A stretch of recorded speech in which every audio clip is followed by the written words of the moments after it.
사무엘기상 11장 26절에서 36절의 말씀, 우리 한 목소리로 천천히 함께 읽겠습니다. 솔로몬의 신하 느밧의 아들 여로보암이 또한 손을 들어 왕을 대적하였으니 그는 에브라임 족속인 스레다 사람이요 그의 어머니의 이름은 수루아이니 과부더라. 그가 손을 들어 왕을 대적하는 까닭은 이러하니라. 솔로몬이 밀로를 건축하고 그의 아버지 다윗의 성읍이 무너진 것을 수축하였는데 이 사람 여로보암은 큰 용사라. 솔로몬이 이 청년의 부지런함을 보고 세워 요셉 족속의 일을 감독하게 하였더니 그 즈음에 여로보암이 예루살렘에서 나갈 때에 실로 사람 선지자 아히야가 길에서 그를 만나니 아히야가 새 의복을 입었고 그 두 사람만 들에 있었더라. 아히야가 자기가 입은 새 옷을 잡아 12조각으로 찢고 여로보암에게 이르되 너는 10조각을 가지라. 이스라엘의 하나님 여호와의 말씀이 내가 이 나라를 솔로몬의 손에서 찢어 빼앗아 10지파를 내게 주고 오직 내 종 다윗을 위하고 이스라엘 모든 지파 중에서 택한 성읍 예루살렘을 위하여 한 지파를 솔로몬에게 주리니 이는 그들이 나를 버리고 시돈 사람 여신 아스다롯과 모압의 신 그모스와 암몬 자손의 신 밀곰을 경배하며 그의 아버지 다윗이 행함같이 아니하여 내 길로 행하지 아니하며 나 보기에 정직한 일과 내 법도와 내 율례를 행하지 아니함이니라. 그러나 내가 택한 내 종 다윗이 내 명령과 내 법도를 지켰으므로 내가 그를 위하여 솔로몬의 생전에는 온 나라를 그의 손에서 빼앗지 아니하고 주관하게 하려니와 내가 그의 아들의 손에서 나라를 빼앗아 그 10지파를 내게 줄 것이요 그의 아들에게는 내가 한 지파를 주어서 내가 거기에 내 이름을 두고자 하여 택한 성읍 예루살렘에서 내 종 다윗이 항상 내 앞에 등불을 가지고 있게 하리라. 아멘. 오늘도 살아계신 하나님 앞에 기쁨과 감사로 예배하며 나아가는 우리가 되기를 주님의 이름으로 축원합니다. 다윗은 솔로몬에게 왕위를 물려주면서 군대 장관 요압과 또 시므이를 반드시 제거해야 한다라고 했습니다. 명분은 다윗이 그렇게 명령하는 명분은 요압이 다윗의 시대에 아나무인으로 행동하며 또 아브넬과 아마사를 죽였다라는 것이었지만 진짜 이유는 다윗이 죽은 뒤에 요압이 솔로몬의 왕권에 직접적인 위협이 될 수 있다고 판단되었기 때문입니다. 실제로 요압은 솔로몬 즉위 이전에 다윗의 아들 아도니아를 왕으로 세우려고 했던 그런 시도를 했던 사람이었죠. 그러니까 솔로몬의 입장에서도 요압은 제거해야 할 사람이었습니다. 그냥 내비뒀다가는 솔로몬이 아직 왕권을 정립하지 못했을 때 반란이라도 일으키고 또 정통성을 주장하며 아도니아를 왕으로 밀어 세우면 혼란이 일어나고 또 왕권을 빼앗길 수도 있었으니까요. 하지만 여전히 요압은 군대 장관이었고 강력한 힘을 가지고 있었습니다. 군대를 지배하고 있으니까요. 함부로 건드릴 수 있는 사람이 아닙니다. 그래서 그를 제거하려면 확실한 명분이 필요했습니다. 그래서 아버지 다윗의 명령이 있었지만 솔로몬은 기회를 기다리고 있죠. 그러다가 마침 이전에 솔로몬이 왕위에 오르기 전에 왕위에 오르려고 시도했던 아도니아가 솔로몬의 어머니 밧세바를 찾아가 다윗의 마지막 아내였던 아비삭을 자기 아내로 달라고 요구하는 일이 발생합니다. 이 일은 단순히 이 아도니아가 정욕에 미쳐가지고 아버지의 여자를 취하려는 그런 행동을 하는 게 아닙니다. 이것은 권력을 가지기 위함입니다. 고대에서 승리한 나라의 고대 전쟁에서 승리한 나라의 왕이 패배한 나라의 왕의 아내 왕비를 취하는 것은 그 나라를 정복했다는 마침표를 찍는 그런 행위였습니다. 그래서 예전에 압살롬이 반란을 일으켜 다윗을 몰아냈을 때도 다윗의 궁전에 들어간 압살롬이 제일 먼저 한 일이 다윗의 후궁들을 공개적인 장소에서 범했던, 동침했던 그런 일을 했던 겁니다. 그렇게 함으로써 내가 왕이다라는 공표를 하는 거예요. 그런데 지금 아도니아가 아비삭을 요구하는 겁니다. 그러니까 같은 맥락인 거예요. 이게 단순히 여인을 취하고 싶다 이게 아니라 아버지의 아내를 취함으로써 아버지의 반열에 서겠다 이거예요. 그러니까 솔로몬보다 더 높은 우위에 서겠다라는 정치적인 작업의 수단이었던 거죠. 그래서 아도니아가 아비삭을 요구했다는 소식을 들은 솔로몬이 화를 내면서 이렇게 말하는 겁니다. 열왕기상 2장 22절에 있었던 이야기죠. 솔로몬 왕이 그의 어머니에게 대답하여 이르되 어찌하여 아도니아를 위하여 수냄 여자 아비삭을 구하시나이까? 그는 나의 형이오니 그를 위하여 왕권도 구하옵소서. 그뿐 아니라 제사장 아비아들과 수리아의 아들 요압을 위해서도 구하옵소서 하고. 그러니까 솔로몬은 지금 아도니아가 아비삭을 달라고 하는 이 요구가 무엇을 의미하는지 정확하게 알고 있는 겁니다. 그러니까 그 정도 감각은 있는 거예요, 솔로몬이. 그런데 이것은 솔로몬이 아도니아와 또 그를 지지했던 아비아달, 요압을 제거할 수 있는 아주 좋은 명분이었습니다. 솔로몬이 이것을 명분으로 아도니아를 죽이고 요압을 죽이고 아비아달을 추방합니다. 아비아달을 죽이지 못한 것은 그가 제사장이었기 때문입니다. 괜히 잘못 건드리면 하나님한테 벌 받을까 봐 그런 겁니다. 솔로몬은 그렇게 함으로써 왕권을 안정시키고 나라 또한 견고하게 세울 수 있다고 생각했습니다. 열왕기상 2장 45절 그러나 솔로몬 왕은 복을 받고 다윗의 왕위는 영원히 여호와 앞에 견고히 서리라 하고, 이 말을 솔로몬이 하는 말입니다. 그러니까 요압을 죽이면서 아도니아를 죽이면서 이것이 나라를 견고하게 세우는 방법이고 이렇게 하는 게 옳다고 솔로몬은 생각했던 겁니다. 그리고 그렇게 솔로몬의 생각대로 나라와 또 솔로몬의 왕권이 견고하게 세워지는 것처럼 보였죠. 그런데 이 요압이라는 사람의 존재는 생각보다 컸습니다. 요압이 죽었다는 사실이 알려지자 장차 솔로몬의 대적이 될 세력들이 이제 일어나기 시작하는 겁니다. 에돔의 하닷과 다메섹의 르손이 바로 그들이죠. 우리가 지난 시간에 살펴본 사람들입니다. 그들 모두 다윗을 미워하고 이스라엘을 미워했지만 요압이 죽기까지는 감히 움직이지 못했습니다. 요압이 그만큼 큰 트라우마를 남긴 장군이었다는 겁니다. 그런데 솔로몬이 알아서 요압을 제거해 준 겁니다. 그러니 그들의 입장에서는 얼마나 좋은 일입니까? 트라우마를 제거해 줬어요. 이제 일어날 수 있는 겁니다. 그래서 이스라엘을 대적할 힘을 끌어모으기 시작합니다. 그것을 견제할 세력이 없었던 거고요.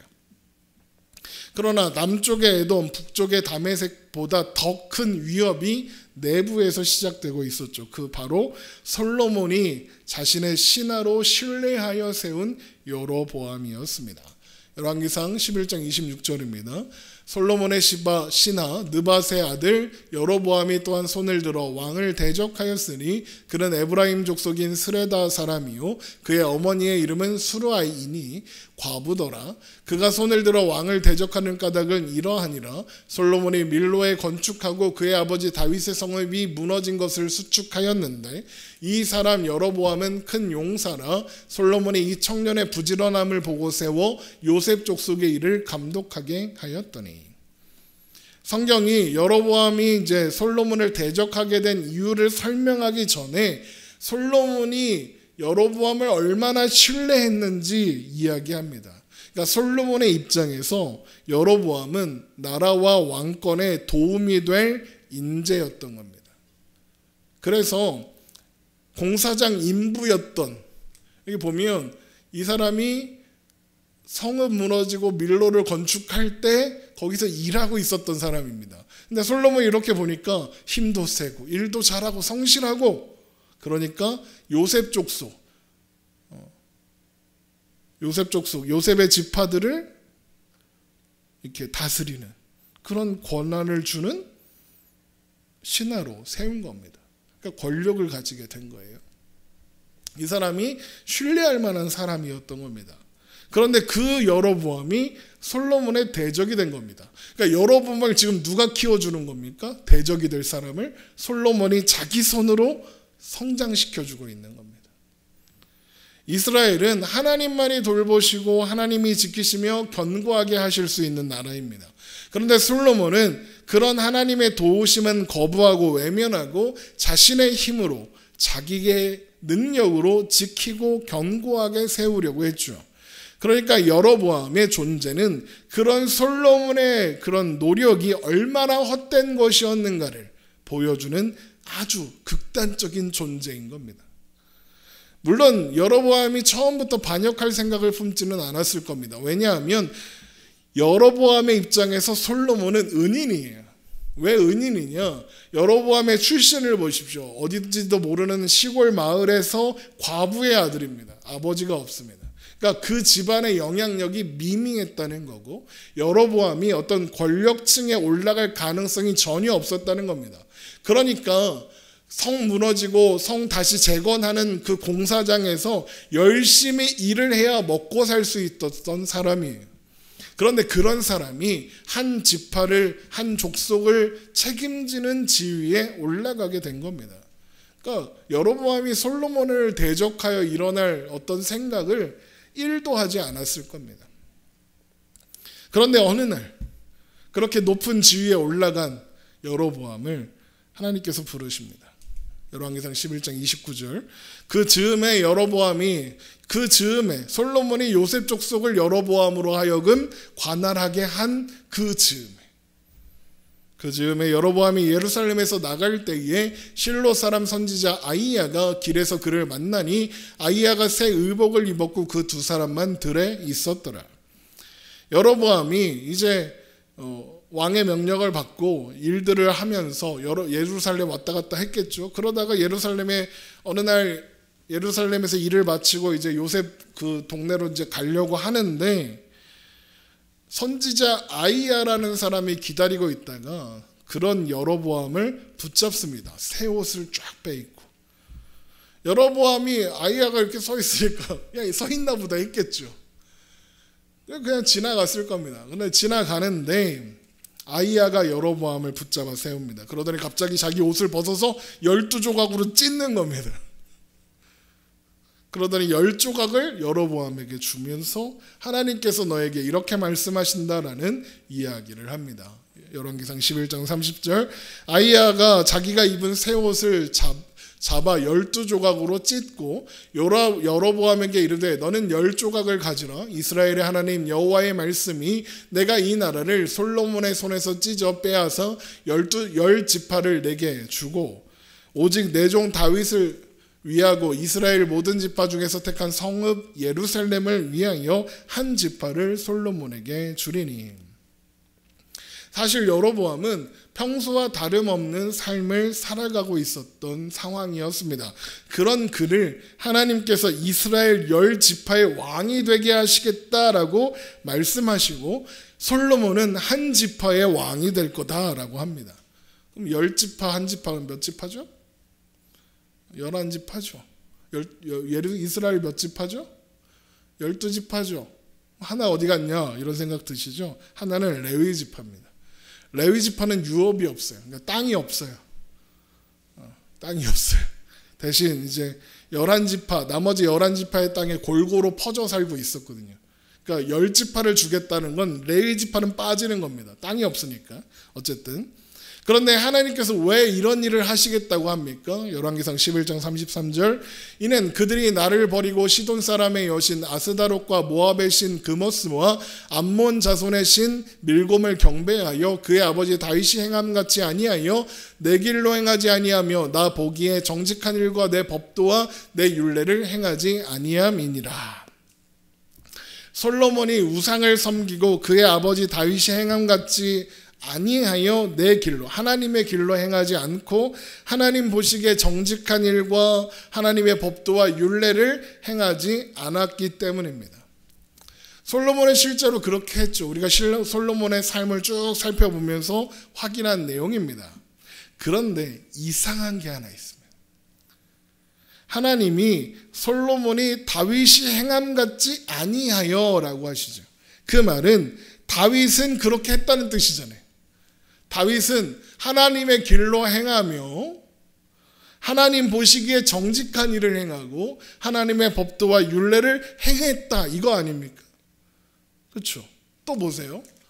열왕기상 11장 34절. 그러나 내가 택한 내 종 다윗이 내 명령과 내 법도를 지켰으므로 내가 그를 위하여 솔로몬의 생전에는 온 나라를 그의 손에서 빼앗지 아니하고 주관하게 하려니와 내가 그의 아들의 손에서 나라를 빼앗아 그 10지파를 내게 줄 것이요, 이럽니다. 하나님께서 솔로몬의 생전에는 나라를 빼앗지 않겠다 하시는 이유가 뭐라고 합니까? 내가 택한 내 종 다윗이 내 명령과 내 법도를 지켰기 때문에. 내가 다윗 얼굴 봐서 솔로몬 너는 봐준다 이러시는 것 같잖아요. 그렇죠? 한번 생각해 보십시오. 다윗이 정말 그런 왕이었나요? 우리가 사무엘 기를 열심히 살펴본 적이 있었는데 한번 나중에 기회 되면 좀 많긴 한데 한번 들어보십시오. 다윗은 정말 하나님과 동행하며 하나님의 말씀을 순종하고 하나님의 명령과 법도를 그런 지키는 정직한 왕이었느냐? 아니요. 그런 사람이 끝까지 살아보겠다고 젊은 여인을 아내로 취해서 아내로 들이고 또 하나님의 뜻도 묻지 않은 채 왕위를 내가 원하는 사람한테 물려주고 죽으면서는 아들한테 누구누구 죽여라, 그럴 수 있나요? 요압은 그럴듯한 명분이라도 있다 칩시다. 그런데 시므이는요? 시므이는 어떤 사람입니까? 다윗이 아들의 반란 때문에 도망갈 때 길에 서 있다가 욕했다 이거잖아요. 그게 기분 나쁘다 이거잖아요. 근데 그렇게 조롱할 때, 다윗을 조롱할 때, 시므이가 다윗을 조롱할 때 다윗이 뭐라고 하는 줄 압니까? 하나님이 시키신 거다 그래요.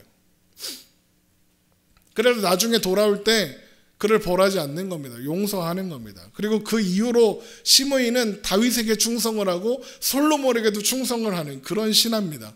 그런데 다윗이 뭐라고 하냐? 그놈 미우니까 죽여, 그러는 겁니다. 정말로 다윗이 하나님과 동행하며 하나님의 말씀에 순종한 사람이 맞다면 그렇게 할 수 있나요? 하나님이 시킨 거라며요, 시므이. 그럼 미워하면 안 되잖아요. 글 세우시다는 거죠. 글 세우시다. 그러면 왜 하나님은, 이제 이게 이상한 거예요. 그런데 하나님은 다윗을 뭔가 완전 무결한 왕인 것처럼 말씀하시잖아요. 그런데 솔로몬은 안 그런다, 이런 식으로 지금 말씀하고 계시잖아요. 이상하지 않습니까? 분명 다윗은 완전 무결한 사람이 아닙니다. 이 세상 그 누구도, 다윗 아니라 그 누구도 완전 무결할 수 없습니다. 근데 하나님이 다윗을 그런 사람이라고 평가하십니다. 그냥 그렇다고 하십니다. 그 이유는, 하나님께서 그렇다고 하시는 이유는 다윗이 하나님께서 택하신 사람이었기 때문입니다. 하나님은 다윗을 택하시고 그의 삶 내내 인도하셨습니다. 그래서 다윗의 삶은 그가 살아가고 있는 행적과는 상관없이 그것으로 평가받는 것이 아니라 하나님께서 그렇다 하시는 대로 평가받는 겁니다. 하나님께서 다윗은 하나님의 길을 따라온 삶을 살았으며 하나님께 순종한 삶을 살았다고 인정합니다. 하나님이 인정해 주시는 거예요. 그랬더니 다윗은 그런 존재가 되는 겁니다. 다윗의 삶은 그런 말씀과 어울리지 않지만 하나님이 그렇다고 하시면 그런 겁니다. 거기에 누가 토를 낼 수 있습니까? 하나님께서 다윗을 왜 선택하셨죠? 다윗이 그럴 만한 자격이나 조건이나 이유가 있었기 때문인가요? 아니요. 다윗에게는 하나님의 선택을 받을 만한 이유와 조건이 없었습니다. 하나님께서 다윗을 선택하시는 장면을 보면 이런 말씀이 있습니다. 사무엘상 16장 12절. 이에 사람을 보내어 그를 데려오매 그의 빛이 붉고 눈이 빼어나고 얼굴이 아름답더라. 여호와께서 이르시되 이가 그니 일어나 기름을 부으라 하시는지라. 다윗이 들어오니까 하나님께서 그에게 기름을 부어라 그러죠. 근데 다윗이 어떻답니까? 빛이 붉고 눈이 빼어나며 얼굴이 아름다웠답니다. 이게 뭔가 잘생기고 아름답게 생겼다 이렇게 생각들 하시는데 그런 뜻 아닙니다. 얼굴이 벌겋게 익은 겁니다. 무슨 말인지 아시겠죠? 하루 종일 밖에 있으니까 얼굴이 벌겋게 익어서 얼굴이 빨간 겁니다. 까만데 빨간 거예요. 그러니까 뭐만 보여요? 눈만 보이는 거예요. 그러니까 눈이 빼어나다 그러는 거예요. 맨날 산으로 들로 양떼 데리고 돌아다니니까 얼굴이 까맣게 따서 벌겋게 되고 그 덕에 하얀 눈, 하얀 이빨만 두드러져 보이는 거죠. 게다가 어린아이예요. 지금은 어려 보인다 그러면 좋은 거잖아요. 제 소원이 어려 보이는 건데 전 중학교 3학년 때부터 대학생이라는 소리를 들어서 다들 위로하면서 한 40살쯤 되면 어려 보일 거야. 지금 40살인데 그러니까 한 50살쯤 되면 어려 보일 거야. 이렇게 위로하는데 어쨌든 요즘은 동안이 칭찬이죠. 그런데 당시에 다윗 시대에 어려 보이는 건 만만하다는 거예요. 사람이 아니라는 거예요. 왜? 어린아이는 사람을 숫자를 셀 때도 헤아리지 않았어요. 사람으로도 안 쳤다고요. 오병이어 사건에서 5,000명이 떡을 먹었다 그럴 때 이 5,000명은 성인 남자만 5,000명이에요. 그 자리에 있었던 아이들이나 여자는 세지도 않아요. 그러니까 이새가 선지자가 자기네 집에 와서 제사를 드린다는데 다윗은 부르지도 않아요. 왜요? 어린애니까. 애들은 가라 이거예요. 그런 다윗을 하나님이 부르시는 거예요. 아무것도 없는. 그런 다윗을 부르셔서 그 삶을 인도해 가시는 거예요. 그 과정에서 다윗이 온갖 뻘짓들을 다 하는데 하나님이 그 손을 놓지 않으세요. 밧세바를 범하고 그걸 숨기려고 우리아를 죽이고 그래 놓고는 뻔뻔하게 우리아를 위하는 것처럼 밧세바와 결혼을 하고 그랬는데 하나님은 그를 버리지 않으세요. 대신 책망하시고 징계하시죠. 혼내요. 이거 이상한 거예요. 사울도 만만치 않게 잘못했죠. 근데 하나님이 책망하고 징계하지 않고 대신 뭐라고 하냐? 너 이제 끝이야. 내가 너 버릴 거야. 그렇게 하신다고요. 다윗하고 사울하고 비교하면 다윗이 훨씬 나쁜 놈이에요. 그런데 하나님이 사울은 버리시겠다 하는데 다윗은 안 버려요. 이상한 거죠. 하나님이 다윗을 책망하고 징계하신다. 이건 하나님이 그를 버릴 생각이 애초에 없으시다는 뜻인 거예요. 하나님이 그걸 책망하고 징계하신다는 건 다윗이 하나님께서 넌 나와 상관 있는 존재야 라고 생각하신다는 거예요. 하나님이 그를 포기하실 생각이 없어요. 남의 집 자식이 편의점에서 물건 훔치는 걸 보면 점장한테 얘기하면 돼요. 근데 내 새끼가 편의점에서 물건 훔치는 걸 내가 봤다. 그럼 그 자리에서 싸대기 날아가는 거예요. 그렇잖아요. 너 미쳤냐? 이렇게 되는 거예요. 그 말이 무슨 뜻이에요? 하나님은 다윗을 자녀로 생각하시는 거예요. 포기하실 생각이 없어요. 포기 안 하셔서 뭐 하시려고요? 다윗으로 하여금 하나님 안에 하나님과 함께 사는 것이 가장 복된 것인 줄 알고 다윗을 하나님 곁에 영원히 있게 하시려는 거예요.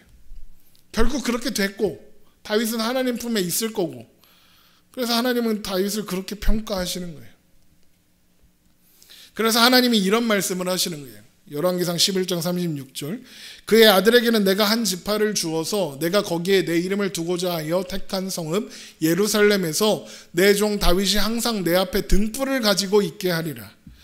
다윗이 항상 하나님 앞에 등불을 가지고 있게 하시겠다는 그 장소가 어디예요? 예루살렘이에요. 그런데 예루살렘이 어떤 곳이라고 하시죠? 하나님께서 하나님의 이름을 두시려고 선택한 성읍이래요. 그러면 왜 거기서 다윗이 항상 하나님 앞에서 등불을 가지고 있어야 할까요? 그 등불이 하나님이 거기 계신다는 것을 드러내는 상징인 거예요. 하나님이 거기 계신다, 다윗이 등불을 들고 있다, 이거는 하나님이 예루살렘에 계신다, 성전에 계신다, 그런 의미가 아니라 다윗이 거기서 등불을 들고 있잖아요. 하나님께서 선택하신 다윗과 하나님께서 다윗과 함께 하신다, 이런 뜻인 거예요. 하나님이 선택하신 사람과 하나님은 함께 계신다. 그러니까 여기서 중요한 건 다윗도 아니고 예루살렘도 아닌 거예요. 하나님이 함께 계신다, 이게 중요한 거죠. 하나님이 누구와 함께 계신다? 다윗이 아니라 하나님께서 택하신 사람과 함께 계시는 거예요. 이게 중요해요.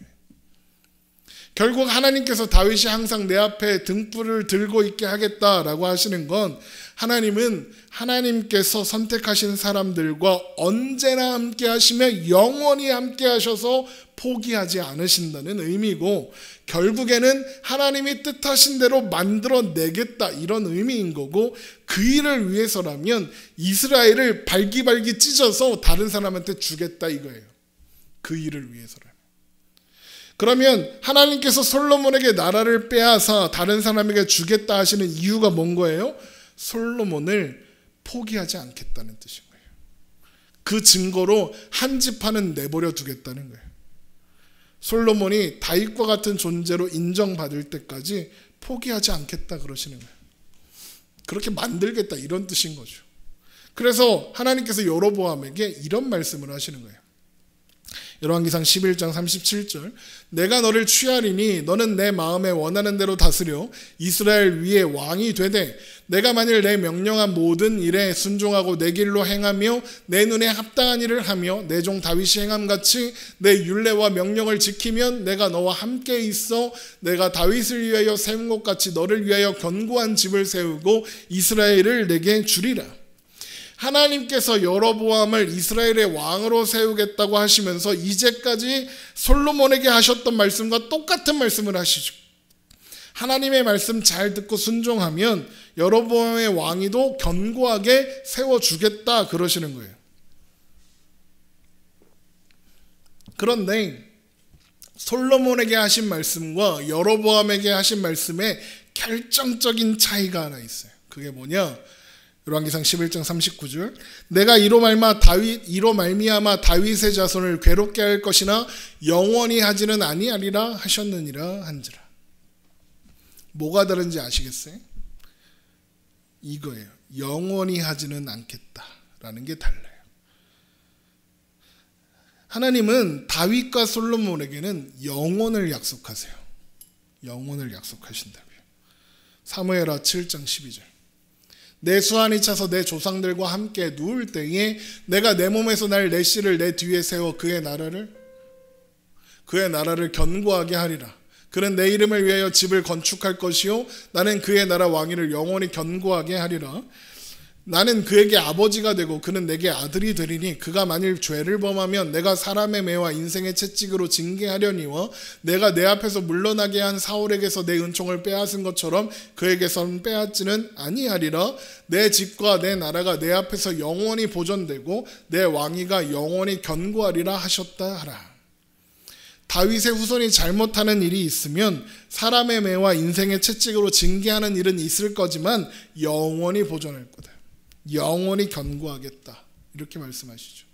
또 솔로몬에게도 이런 말씀을 하시죠. 열왕기상 9장 3절, 여호와께서 그에게 이르시되 내 기도와 내가 내 앞에서 간구한 바를 내가 들었은즉 나는 내가 건축한 이 성전을 거룩하게 구별하여 내 이름을 영원히 그곳에 두며 내 눈길과 내 마음이 항상 거기 있으리니 내가 만일 내 아버지 다윗이 행함같이 마음을 온전히 하고 바르게 하여 내 앞에서 행하며 내가 내게 명령한 대로 온갖 일에 순종하여 내 법도와 율례를 지키면 내가 내 아버지 다윗에게 말하기를 이스라엘의 왕위를 오를 사람이 내게서 끊어지지 아니하리라 한 대로 내 이스라엘의 왕위를 영원히 견고하게 하려니와 만일 너희나 너희 자손이 아주 돌아서서 나를 따르지 아니하며 내가 너희 앞에 둔 나의 계명과 법도를 지키지 아니하고 가서 다른 신을 섬겨 그것을 경배하면 내가 이스라엘을 내게 그들에게 준 땅에서 끊어버릴 것이요 내 이름을 위하여 내가 거룩하게 구별한 이 성전이라도 내 앞에서 던져버리리니 이스라엘은 모든 민족 가운데서 속담거리와 이야기거리가 될 것이며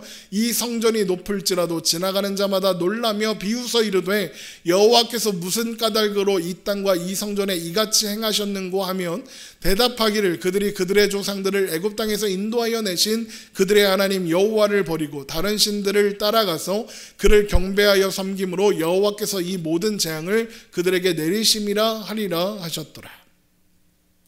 하나님의 말씀에 순종하지 않으면 성전 그것 던져버릴 거다 그러시죠. 그런데 뭐라고 그래요? 하나님의 말씀에 순종하면 영원히 견고하게 세우겠다 그러세요. 그런 약속이 함께 있죠.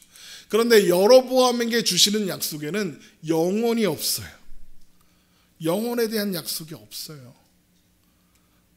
그리고 내 뜻대로 다스려라 하지도 않고 네가 알아서 잘 다스려봐 그래요. 이게 무슨 뜻이에요? 하나님께서 여로보암도 부르셔서 세우는 왕이지만 하나님이 선택한 사람은 아니라는 거예요. 그래서 하나님께서 여로보암에게 하시는 말씀을 보면 다윗과 솔로몬에 대해서 하시는 그 표현과 여로보암에 대해서 하는 표현이 달라요. 하나님은 다윗과 솔로몬은 택했다, 선택했다 하시는데 여로보암은 취했다 그래요. 보세요. 열왕기상 11장 34절 그러나 내가 택한 내 종 다윗 그러시죠. 그런데 여로보암에서는 내가 너를 취하리니 그래요. 원어로도 택하다, 취하다 단어가 달라요. 택하다는 바하르, 선택하다, 고르다 이런 의미지만 취한다 이거는 내가 몽둥이를 든다 이런 뜻이에요. 내가 가위질을 하려고 가위를 취하다 이런 뜻이에요. 그러니까 바하르는 하나님이 선택하신다 이런 뜻이지만 라카은은 어떤 도구를 손에 든다 이런 뜻인 거예요.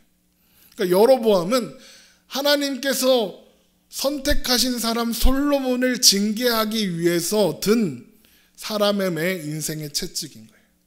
나는 그에게 아버지가 되고 그는 내게 아들이 되리니 그가 만일 죄를 범하면 내가 사람의 매와 인생의 채찍으로 징계하려니.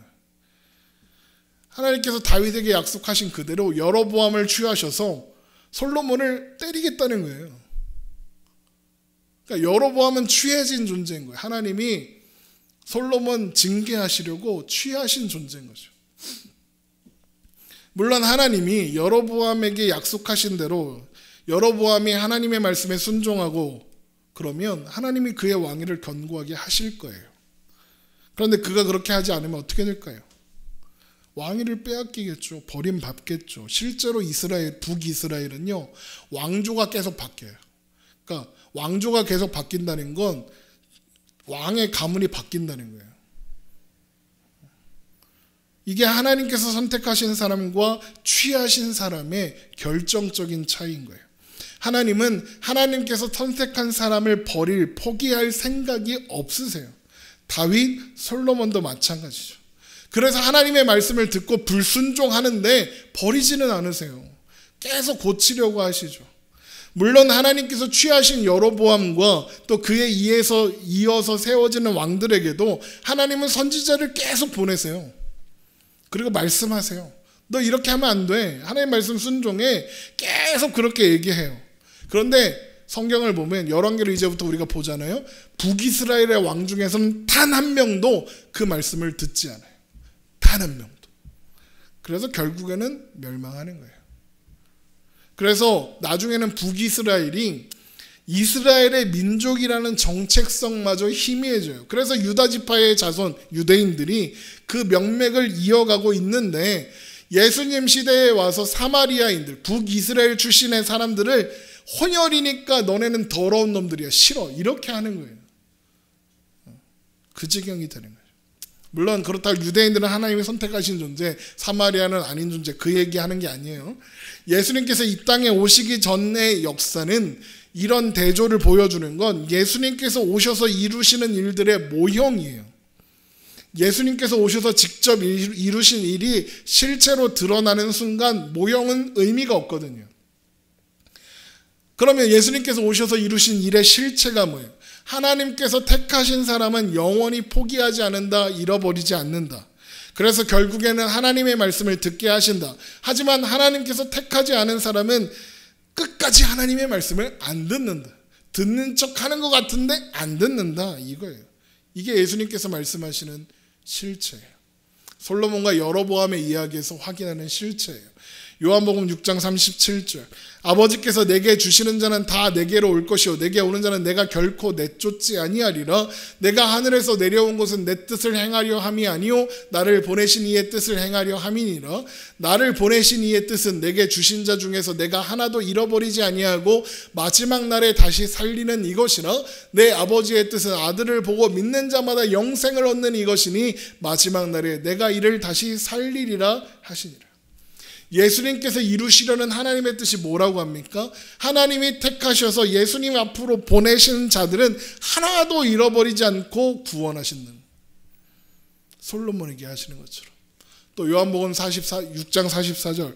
나를 보내신 아버지께서 이끌지 않으면 아무도 내게 올 수 없으니 오는 그를 내가 마지막 날에 다시 살리리라. 선지자의 글에 그들이 다 하나님의 가르치심을 받으리라 기록되었은즉 아버지께 듣고 배운 사람마다 내게로 오느니라. 하나님께서 선택하신 자들을 하나님이 직접 가르치시고 지도하셔서 어디로 데리고 가요? 예수님 앞으로 데려간다는 거예요. 솔로몬도 마찬가지인 거예요. 하나님께서 솔로몬의 대적들을 일으키시는 이유는 하나님께서 그를 포기하지 않으셨다는 거고 결국에는 고쳐서 하나님 앞으로 메시아 앞으로 데려다 놓겠다는 거예요. 그래서 결국에는 솔로몬이 항복하고 손드는 거예요. 솔로몬의 항복 문서, 그게 전도서예요. 하나님 저 항복합니다. 내 뜻대로 하는 건 다 헛되고 헛되군요. 그러면 하나님께서 우리에게 이런 이야기를 듣게 하시는 이유가 뭘까요? 이유는 하나죠. 내가 너를 선택했다. 그래서 나는 너를 포기하지 않는다. 이 이야기를 하시려는 거예요. 에베소서 1장 3절. 찬송하리로다 하나님 곧 우리 주 예수 그리스도의 아버지께서 그리스도 안에서 하늘에 속한 모든 신령한 복을 우리에게 주시되 곧 창세전에 그리스도 안에서 우리를 택하사 우리로 사랑 안에서 그 앞에 거룩하고 흠이 없게 하시려고 그 기쁘신 뜻대로 우리를 예정하사 예수 그리스도로 말미암아 자기의 아들들이 되게 하셨으니 이는 그가 사랑하시는 자 안에서 우리에게 거저 주시는 바 그의 은혜의 영광을 찬송하게 하려는 것이라. 하나님께서 우리를 하나님의 자녀로 삼으시고 거룩하고 흠이 없는 존재가 되게 하시려고 우리를 택하셨대요. 그리고 그때까지 우리를 붙잡아 인도하신대요. 도대체 답이 없는 다윗, 도대체가 말도 안 되는 짓을 하고 사는 솔로몬도 하나님이 포기하지 않으셨는데 하물며 우리는 어떻겠어요? 하나님 우리를 포기하시겠어요? 못하시는 거예요. 그래서 하나님이 선택하신 사람은 항복이 빠르면 빠를수록 좋아요.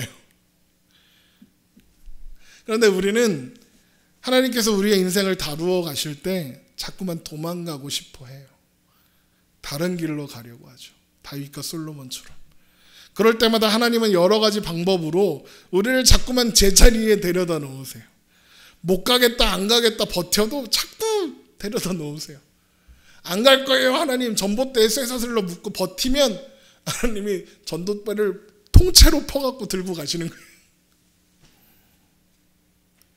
그럼 누가 힘들어요? 하나님은 힘 하나도 안 들어요. 버티는 나만 힘든 거예요. 그러니까 빨리 항복하는 게 좋다 그러는 거예요. 솔로몬은 어땠느냐? 솔로몬도 끝까지 버텨요. 열왕기상 11장 40절. 이러므로 솔로몬이 여로보암을 죽이려 하며 그 소식을 들은 솔로몬이 여로보암을 죽이려고 하는 거예요. 왜? 여로보암을 죽이면 하나님의 뜻이 안 이루어질 줄 알고. 그랬더니 여로보암이 일어나 애굽으로 도망하여 애굽 왕 시삭에게 이르러 솔로몬이 죽기까지 애굽에 있으리라. 솔로몬이 여로보암이 왕이 될 거라는 걸 알아요. 어떻게 알았을까요? 어떻게 알았을까요? 하나님께서 이미 솔로몬에게 말씀하셨어요. 너한테 나라 뺏어서 네 신하한테 줄 거야. 열왕기상 11장 11절. 여호와께서 솔로몬에게 말씀하시되 내게 이러한 일이 있었고 또 내가 내 언약과 내가 내게 명령한 법도를 지키지 아니하였으니 내가 반드시 이 나라를 내게서 빼앗아 내 신하에게 주리라. 이 말을 들었는데 솔로몬이 정신을 못 차리는 거예요. 그러니까 여기저기 레이더를 세웠겠죠. 어떤 놈이야? 내 나라 뺏어가는 놈 어떤 놈이야? 감시했겠죠. 그러다가 여로보암이 선지자 아히야와 만나 이야기를 하는데 이러저러한 이야기를 나눴다, 그런 사실을 알게 됐겠죠. 그래서 여로보암 죽이려고 하는 거예요. 자, 그런데 솔로몬이 그렇게 버티면 하나님의 계획이 달라질까요? 그럴 리 없어요. 솔로몬이 혹 여로보암을 죽이면 다른 사람이 일어나겠죠. 그래서 여로보암이 아무 해도 입지 않고 애굽으로 가는 거예요. 그리고 솔로몬이 죽을 때까지 그 애굽 바로의 비호를 받으며 살아요. 이거 이상한 거예요. 왜 이상한 줄 아세요? 지금 솔로몬의 아내가 누구예요? 바로의 딸이에요. 친척이라고요. 장인어른이에요, 바로가. 그런데 그러면 자기 사위한테 반란을 일으키겠다고 도망쳐온 그 남자를, 그 신하를 받아주고 솔로몬 죽을 때까지 보호해주고, 이게 말이 돼요? 안 되죠. 근데 이 말도 안 되는 일이 일어났어요. 어떻게 이 말도 안 되는 일이 일어났느냐? 애굽의 왕조가 바뀌었어요. 시삭이라는 사람이 솔로몬에게 딸을 시집 보냈던 그 왕조를 무너뜨리고 새로운 왕조를 세웠어요. 그러니까 여로보암을 바로가 받아주는 거예요. 아직 그 전 왕조가 유지되고 있었으면 애굽에 오자마자 죽든지 잡혀서 솔로몬 앞으로 갔을 거예요. 그런데 마침 역사가 그렇게 된 거예요. 왕조가 바뀌었어요. 어떻게 마침 그렇게 된 걸까요? 솔로몬 한 사람을 다루시기 위해서 하나님께서 역사를 움직이셔서 그렇게 된 거예요. 하나님이 역사의 주관자시잖아요.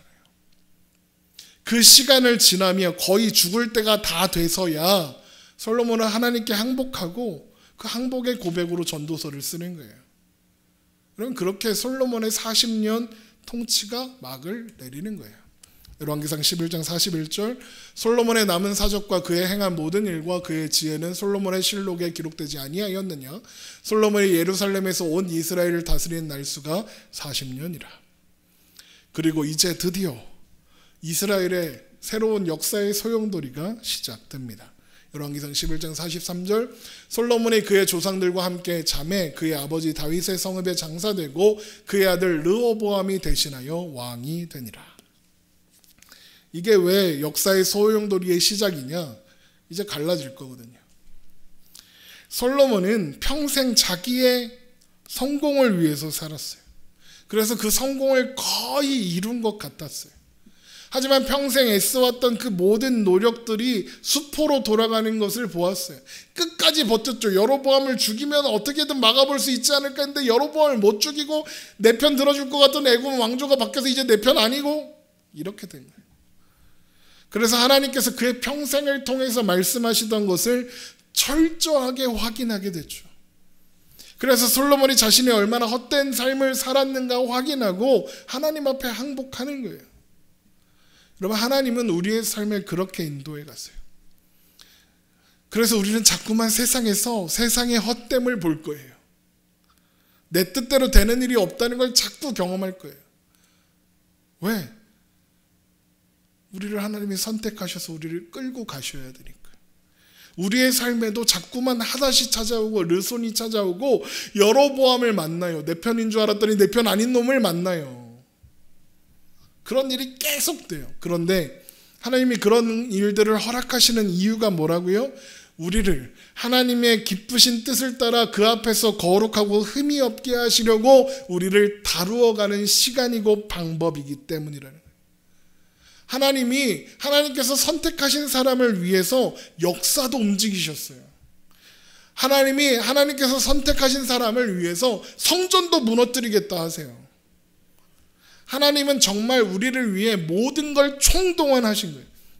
하나님이 그래서 아들을 주셨어요.